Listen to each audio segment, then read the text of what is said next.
please, for Adele Ryder. Adele, thank you, thank you, thank you.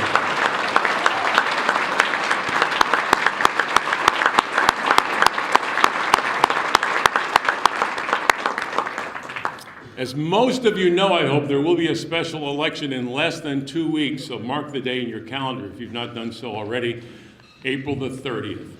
Opening statements from the two candidates first, and we flipped a coin. Mr. Hayes will be going first, and then questions to follow. So we will begin with opening statements from Jack Hayes. Mr. Hayes.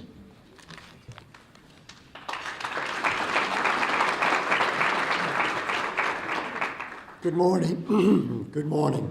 I hope that clears up a little bit.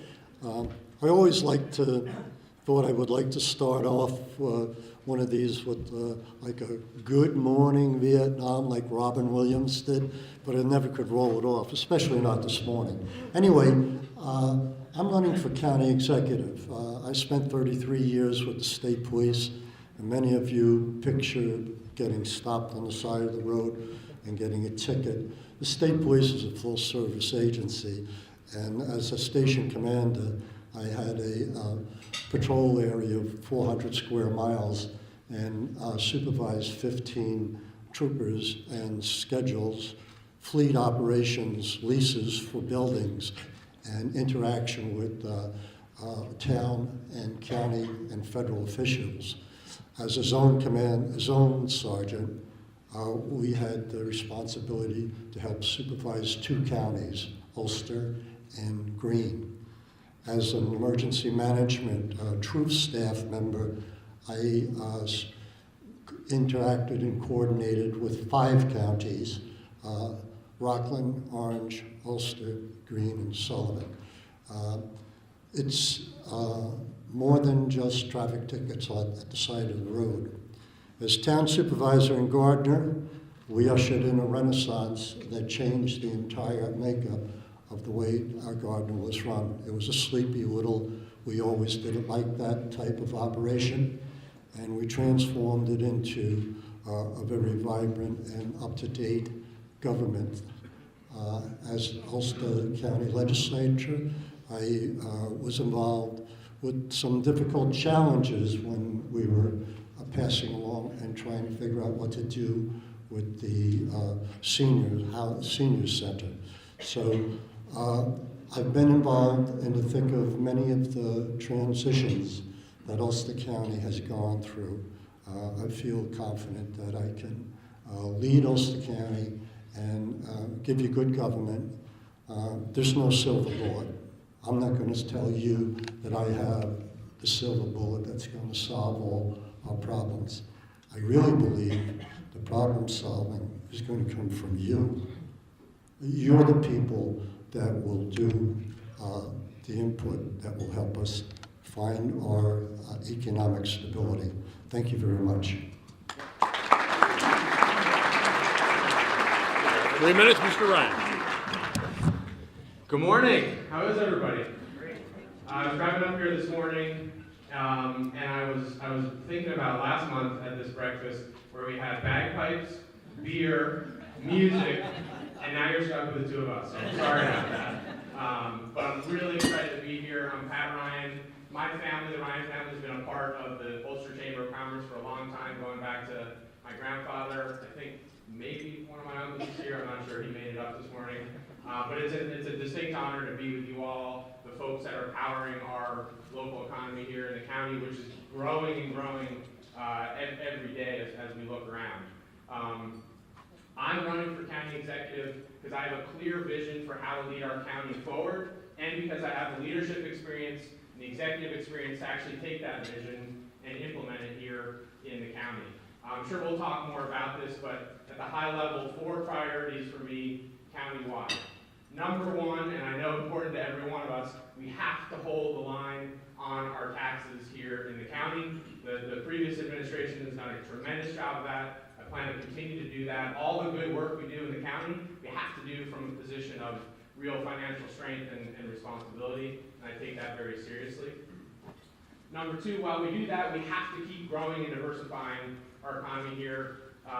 A bunch of pieces to how we're going to do that. Some key focus areas for me: skills training, job training, and apprenticeship programs, especially in partnership with the community college in BOCES is one area I'm very, very focused on and excited about. Third priority for me, taking what has been a somewhat controversial national idea, this idea of a Green New Deal, and making it a reality and proving that concept in Ulster County, where we have always been an environmentally friendly and focused community. What does that look like? Moving to 100% renewable energy by 2030 in our county, which I know we can do. It's aggressive, but we can do it. And creating a green jobs training academy here to prepare our young people and our workers with skills in the clean economy that's growing 7 times faster than other sectors of our economy. Final priority, and I hope we talk more about it, the opioid epidemic in the county continues to get worse. Unfortunately, we were the worst county in New York State this last year. We have a lot of work to do, and I take that extremely seriously. I have 30 seconds. Why am I qualified to do this job? I hope we'll talk about it more. Adele knows this, and Mike knew it. It's a leadership job. I'm relatively young. I'm 37 years old, but I've been leading teams and people since I was 18 as a cadet at West Point, in 2 combat deployments in Iraq, leading teams, small teams and larger teams in high-stakes situations, and then went and started my own company, a technology company, grew it from scratch to over 150 folks and $25 million a year business. So I know what being a small business owner is about. I know the challenges you all face. So I'm excited to take all that experience, bring it to bear to serve this county, where I grew up, where my family's been for 5 generations, and I look forward to the conversation. Thanks for being here.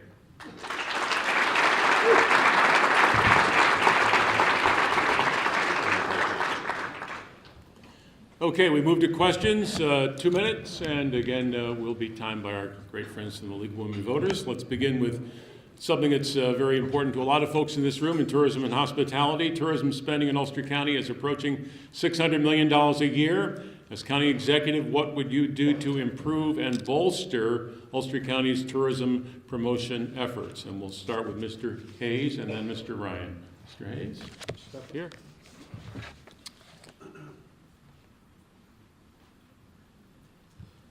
We have a great tourism situation, and it's diverse. We have agriculture, tourism, and we have a very strong fall market where we get a group of people that come up and shop our farm stands for almost 3 months. I believe some farmers are making most of their yearly income at that time. We also have the locations related to farming, like the Angry Orchard, which draws in a lot. Not only does the Angry Orchard draw in individual people, it has created a situation where we have a market for apples. Some of the apples that are not so cosmetically pleasing to the market as a point of purchase, but we get to use these apples where we had once lost that market to Chinese imports. There's so much to talk about. It's almost impossible to talk about it in 2 minutes, but we have hiking, we have rail trails, we have just the glorious views of the views and watching the leaves change is another whole market. I think that will just grow exponentially as many other things are growing in Ulster County in an incremental way. Thank you.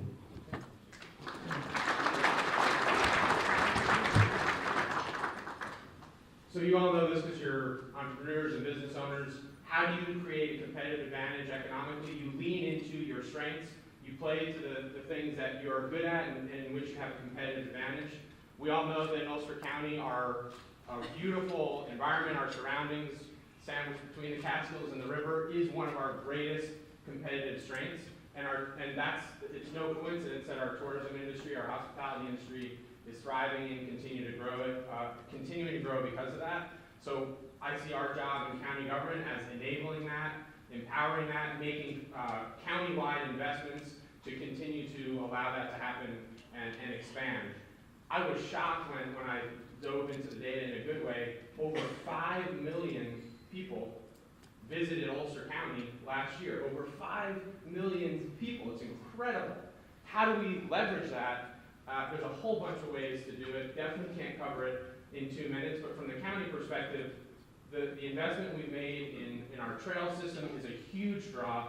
We want to continue to ramp that up. How do we use technology? I started and ran a tech company, so know just enough to be dangerous about tech, but I think we can bring some of the 21st century technologies to empower and enable our tourism industry in how we're doing marketing, in how we speak to younger people who want to use their phone when they come up here. How do we ramp up programs like the Scenic Byway program that's going to draw people not just into the typical corridors where tourism comes off the thruway, but how do we get them to see all of the beauty of our county, up 209, out 28, and so on and so forth.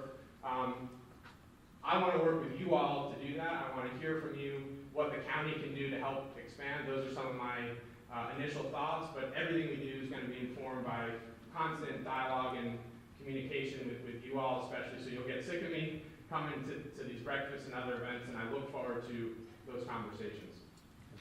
You can stay here. It's going to go to you first. Okay. I'll give this one first. So describe the working relationship that you expect to have with the county legislature. I'm excited to work with the legislature. I think the way that government's supposed to work is some healthy tension between all the different branches to get to the greatest outcome for the public good. That's kind of what I learned back in the day in Civics 101. So how do you have that healthy tension?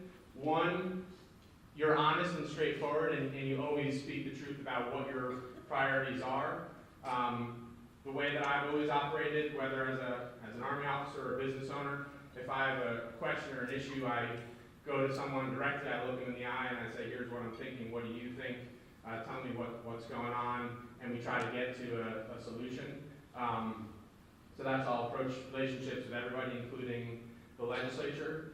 I think we're at this incredible time in our county where we've had such tremendous success and growth, especially over the last 10 years. It's a moment to build on that, and the only way you build on that is by continuing to work together cooperatively.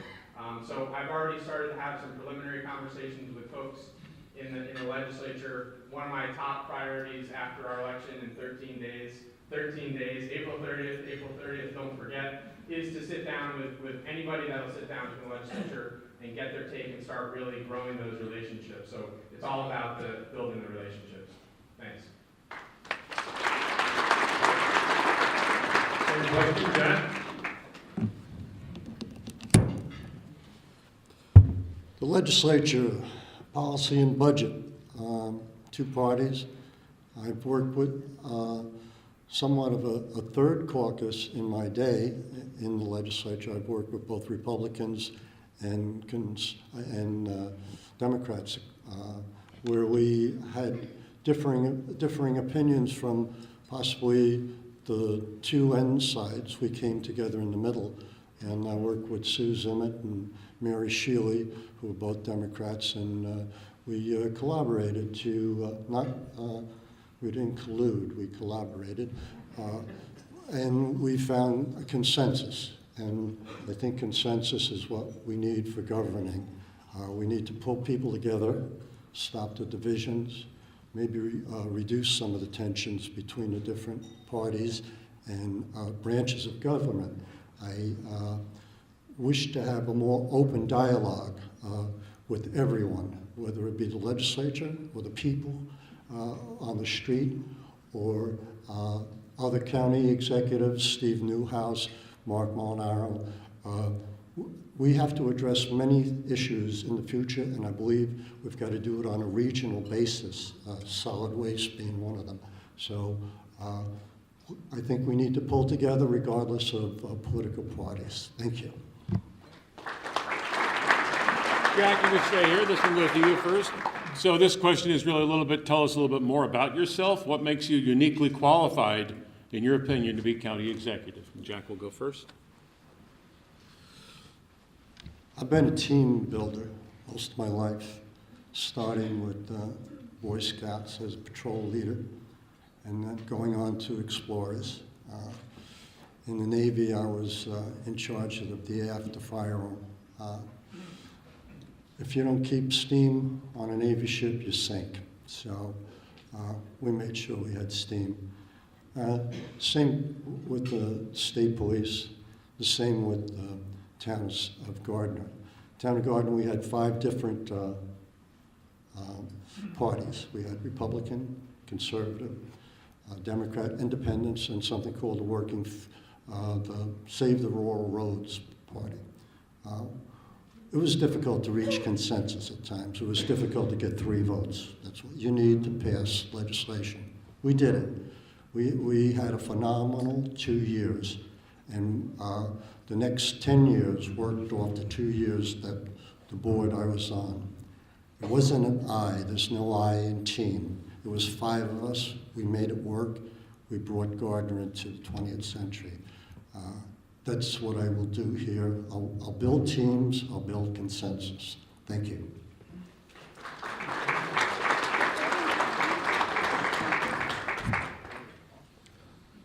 So I was trying to rush in my background in the intro, so I'm glad I have another second to just properly introduce myself. Before I tell you about what I've done, I should just also say I grew up in Kingston. My wife Rebecca and I live in Gardner now, which we love, along with Jack. So we definitely going to have a county executive from Gardner. We know that. We have 2 rescue cats, Frankie and Weedsy, and we're expecting our first child due July 29th, a boy. So it's going to be a busy year in the Ryan household, but I'm excited about it.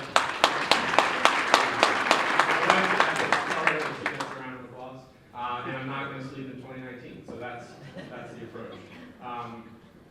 As I said in the opening, what this job is about leading people and teams, not just the incredible workforce at the county of over 1,300 people, but working with the legislature, working with all the different business groups, activist groups, community groups, business associations that we've got in the county. And what gets me going and makes me smile and gets me excited is leading people. And those are the moments that I've most enjoyed across all the different dimensions of what I've done. You know, the people have an image of what an Army officer does. Some of the moments that people might not picture, me teaching my 19-year-old private who grew up in a kind of broken home, how to balance her checkbook because she had never been taught that. Or counseling one of my soldiers who was going through a messy divorce and we're in the middle of a 15-month deployment and helping him through that. Those are the rewarding leadership moments that get me excited, and I think when you're bought into the folks that you're working with, you create a culture where everybody's working together towards a greater purpose that's so much bigger than themselves. I'm running for this office because I think we've fundamentally lost faith in our politics in this country, and the only way we're going to rebuild it is from the bottom up at the local level, proving that we can have people of integrity who are going to work towards that greater purpose in office. And we all have to do that work, and it's going to have to start here at the local level. I am so optimistic about Ulster County, and I think we can set that standard going forward. I'm getting yelled at on time, but I'm if you can't tell, I'm really excited about the job, and I hope you'll give me the opportunity to help lead the county forward. We'll go to you first on this one. So we talk a lot about how great Ulster County is and all the great things going on, but what's broken in Ulster County and needs to be fixed? Yeah. We have to speak honestly and candidly about the challenges that we face, and there are a lot of them. I'll tell you the number one challenge that I think we face. Over 40% of people, there's 180,000 or so people in the county, over 40% of them in Ulster County are living either paycheck to paycheck or below the federal poverty line, which is embarrassingly low. Over 4 out of 10 people, if their car breaks down and it's $500 to fix it, they're not going to the grocery store that week. If a big health bill hits, they have no, nowhere to turn, or they're relying on family or the generosity of others. That is unacceptable in 2019 in the United States of America, and we have to fix that. There's a bunch of pieces to fixing that. One, we have to continue, and I know, some of you will have strong feelings about this, and I want to work with you to do it, but we got to get wages up. We have to figure out how to get wages up in our county, because if people don't have money coming in, they're not going to participate in the economy, and we need to cooperate to do that. One of the ways I think we can do it is really investing in training our workforce in 21st century jobs. We have to recognize that things are changing. We need to prepare our folks for that. That's one of the reasons I'm so excited about this Green Jobs Academy idea. Let's prepare our workers with skills to upgrade all of our energy efficiency in all of our buildings across the county. It'll both create huge economic activity and job creation, and after we do it, it'll bring down our energy costs for the county, and it'll stimulate kind of macroeconomic activity. So that is, I think, the biggest challenge we face is as Ulster County finally turns the corner and continues to enjoy economic success, we have to bring everybody with us. The other challenge, I don't have time to talk about it, but the opioid problem, we just have to stay laser focused on that and fight for resources, and that's something I'll be focused on as well. Thanks, Pat. So is there a question, Jack, what is broken and needs to be fixed? Short-term revenues. We have a revenue decrease. We're probably looking at limited funds from the state. That's going down. We got some challenges. I am very happy that Adele is here because she has kept the lid on Ulster County for many years. And I'm not saying that Michael hasn't either. Michael's a wonderful guy. I've dealt with him on many, many levels, and he's done a superb job. What else is wrong? Solid waste. We have to come up with a solution. They're closing Seneca Meadows in 2025. When the waste backs up, we don't work. We don't function. It should be an essential service. I would work to make sure it is, so that we have a way of disposing. That's critical. I want to focus on Western, Southern. I want Ellenville and Wawarsing to come out of the depression it's been in for so long. We have to deal with opioids. I was speaking to a wonderful lady who lost her brother last week, died of opioid overdose. We can't have this. This has just got to stop. Thank you.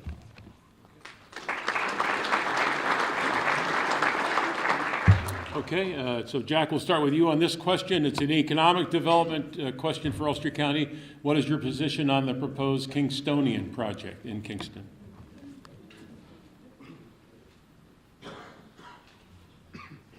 Kingstonian project is probably one of the most vibrant initiatives we've seen in the Kingston area in 20 years.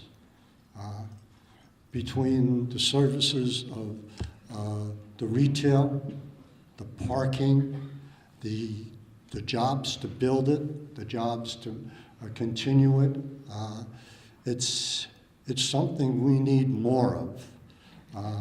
I was at the public hearing the other night at the City Hall.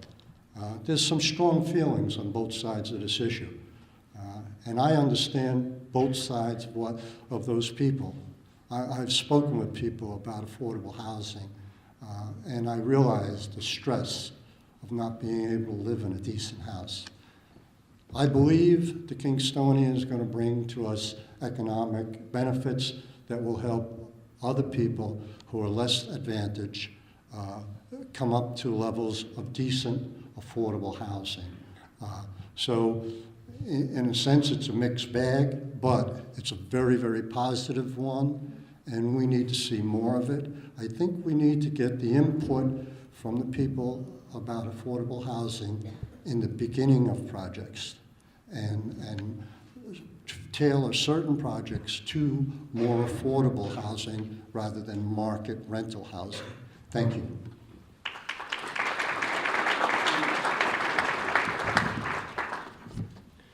So we're doing exactly what we're supposed to be doing with discussing the Kingstonian. We're having a discussion. We're having the entire community involved and getting input from everybody. I'm excited about the potential of the Kingstonian. I also think that the Kingstonian has to be part of a broader plan to figure out how do we address the problem I just talked about, that 40% of people are living paycheck to paycheck.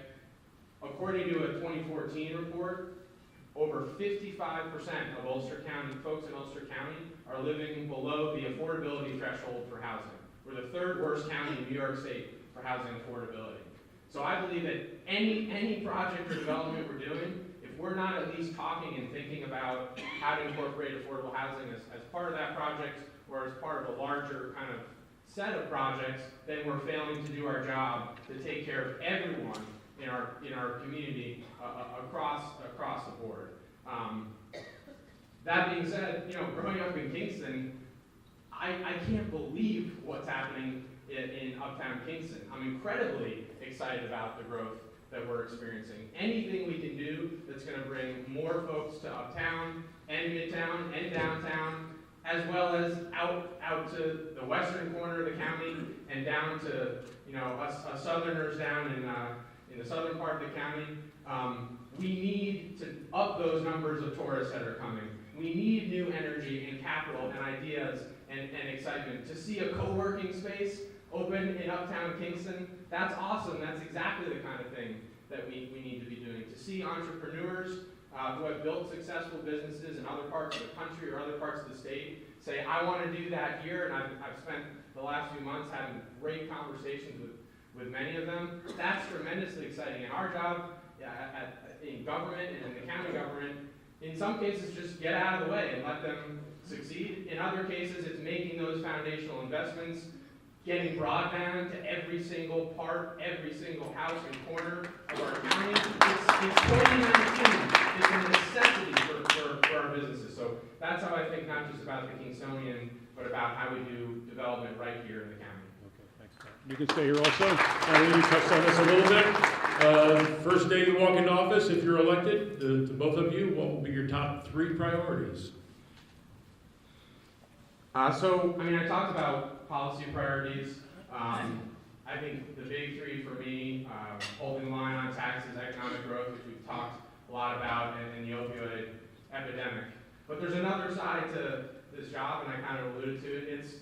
It's a job from effectively the CEO of one of the largest employers in the county. And top of mind for me will be coming in and getting to know the team and the people, getting to sit down and hear their stories, hear what they're working on, hear what gets them excited, hear what their challenges are. That to me is probably more important and the first necessary step to achieve progress on any of the policy things that we want to do. I'm definitely not going to do it alone. I definitely don't have all the answers. We have an incredible team of people who know this stuff inside and out, and it's my job to empower them and enable them, hold them accountable, of course, and get them the resources that they need. So my top priority coming in is going to be to sit down with all the department heads to make sometimes announced, sometimes surprise visits to all of our different departments and facilities and see what's going on and see what they need. This is about people. It's about people, and I want to build those relationships and get to know them. So that'll be my real top priority. Okay, Jack, same question, top 3 priorities.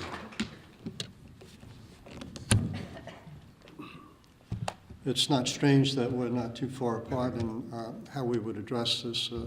When you do incident command or any type of command, you've got to walk in and make an assessment. So you've got to find out what you've got, what your strengths are, what your inventory is, what your liabilities are. So that would come off the top. I would come out with an executive order that would say, I want an open line of communications between myself and all departments. There will be, never again will there be a gag rule with regard to department heads speaking to legislators and openly coordinating so that we can both develop a budget on the legislative side and on the executive side. We have to address the shortfall. We have a shortfall. We know we have a shortfall. We've got to figure out how we want to address that, what the best avenues of doing that are. Adele has started that already. We're looking at ways to hold on to what we have and be prepared for where the cuts may come. It doesn't seem like if, it seems more like when. So I would be looking to make sure that we're prepared when the when comes, so that we're able to, get through the storm. There'll be a little storm. So just another note in come back. Have 2 rescue cats too, Shadow and July, and a new grandson, April 3rd, Declan Joseph. Thank you.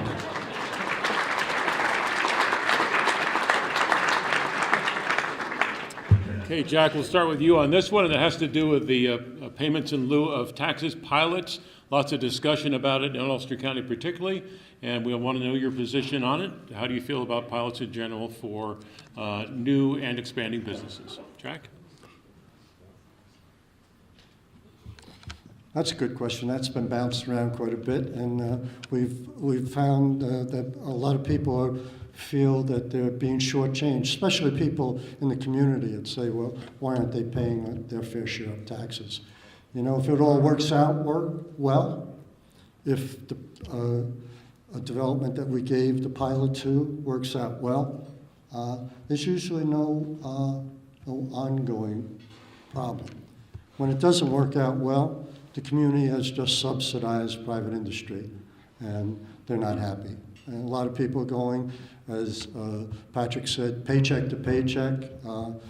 They really can't afford to lend corporate people money. That said, you're all business. We need to grow business. We are growing business. We are doing what we're supposed to be doing. We need to do a little bit more. We need to do it at a little bit higher level. But we're on the right road. Make no mistake, what you folks are doing is where it's at. John Kennedy said, ask not what your government can do for you, ask what you can do for your government. You're doing it. You're providing the impetus for growth. And you're the ones that are going to come up with the solutions. And I'm going to speak to you about solutions all the time.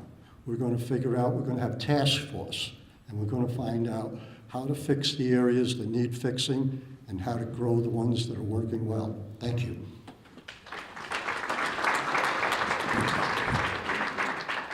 So done properly, tax incentives work. We absolutely have to use them. And the reality is, in a lot of parts of our economy, when you look across the state or across the country, Ulster County is still behind. We have to be honest about that. And so to catch up and to leapfrog and get ahead, we're going to need to step in and help attract new businesses, and also I think pilots and other tax incentives should be used more frequently to help existing businesses that are here to grow and make investments. We spend a lot of time, and we have to spend a lot of time drawing in new folks, but the reality is you all have already put in the work in your businesses, have proved your business models are successful, so how do we help you scale and grow and invest? So that's something that I want to bring to bear there as well. The other piece of tax incentives and how we do this, they only work if they're aligned and supported behind a larger strategy for economic growth in our county. And what do I mean by that? So for example, back to the idea of playing to our strengths. Agriculture is one of our greatest strengths here in the county. Production, value add, agritourism, all three components of agriculture.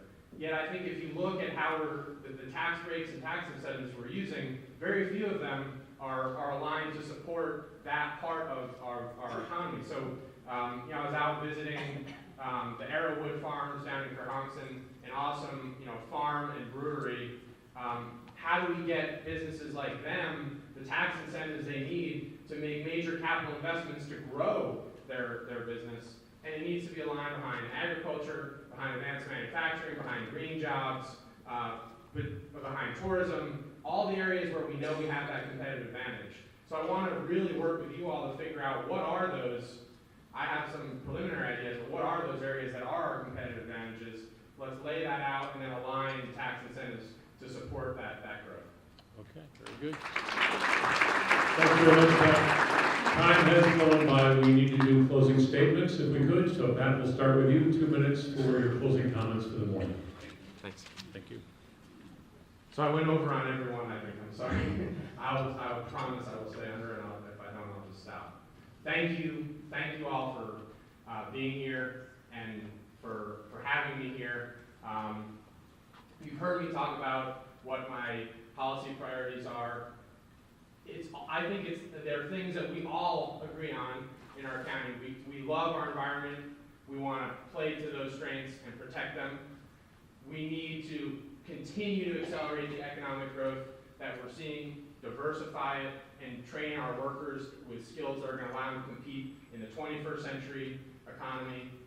And while we're doing all that stuff, we have to remember that a big part of what our county government does is take care of those among us at their greatest moments of need and risk and challenge. And every single one of us, if we're honest with ourselves, have been at those moments at some point in our life, and that's what we're here for. Whether that's a homeless veteran who needs a place to go, which we've addressed in an incredible way in our county, and we have to continue.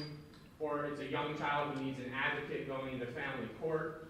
Or it's a child stuck in a home with drug addiction and they need to get out and a safe place to go. This is a serious job. There are people's lives on the line every day. When I woke up every morning as an Army officer, I literally felt the weight of the lives of the young men and women I was responsible for on my shoulders.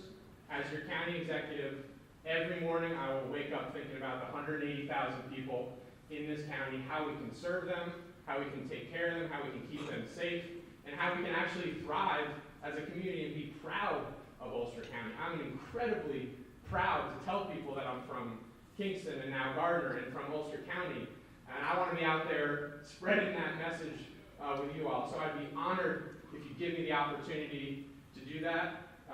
The first term's only 6 months, so if I really mess it up, you'll have a chance to vote again in November. But remember, April 30th is this special election. Please come vote no matter what. I hope you'll vote for me, but thanks for having me.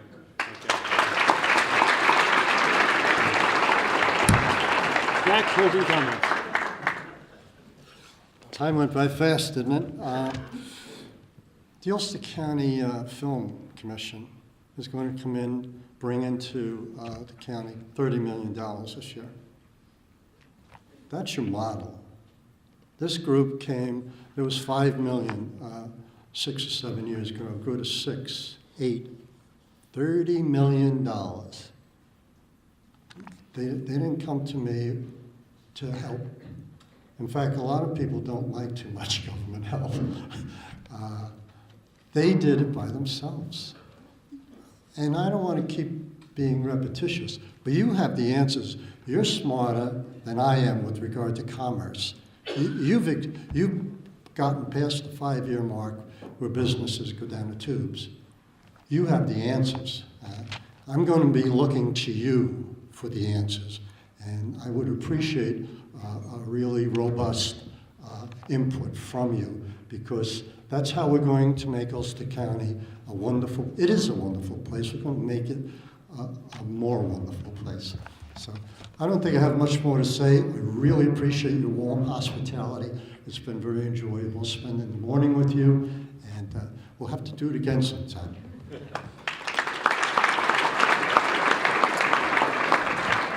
So April 30th is the date. The polls open 6 a.m. They stay up until 9 p.m. Ashley said you need how many election inspectors?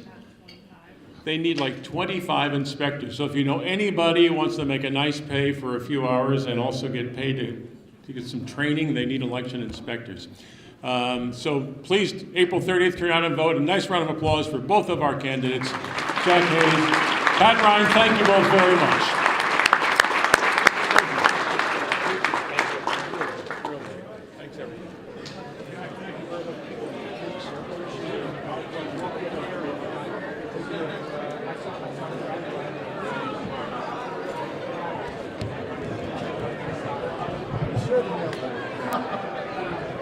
Can't help when people walk away from the microphone.